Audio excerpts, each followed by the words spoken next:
મહેમદાવાદ ખાતરથી નડિયાદને જોડતા રોડ પર અતિશય વરસાદને લઈને પડ્યું ગાબડું। દ્રશ્યમાં આપ જોઈ શકો છો, રોડ ધોવાતા પડ્યું મોટું ગાબડું।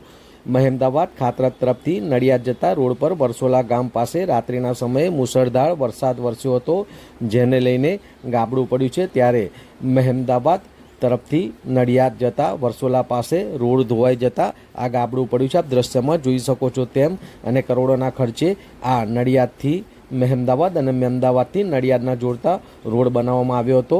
મુખ્ય રસ્તા પર વરસાદમાં મોટું ગાબડું પડતા સ્થાનિકોએ આપ દ્રશ્યમાં જોઈ શકો છો તેમ સાવચેતી માટે લીલા લાકડા લગાવી ડાયવર્ઝન આપ્યું છે। આમ 29 જુલાઈ 2024 સોમવારના રોજ બપોરે 2 વાગે લોકમુખે ચર્ચા મુજબ રોડમાં આ ગાબડું પડતા વાહન ચાલકો હવે સાવચેતીપૂર્વક અહીંથી પસાર થઈ રહ્યા છે। આમ અતિશય ભારે વરસાદને લઈને ગાબડું પડવાનો બનાવ અને ઘટના બની હતી।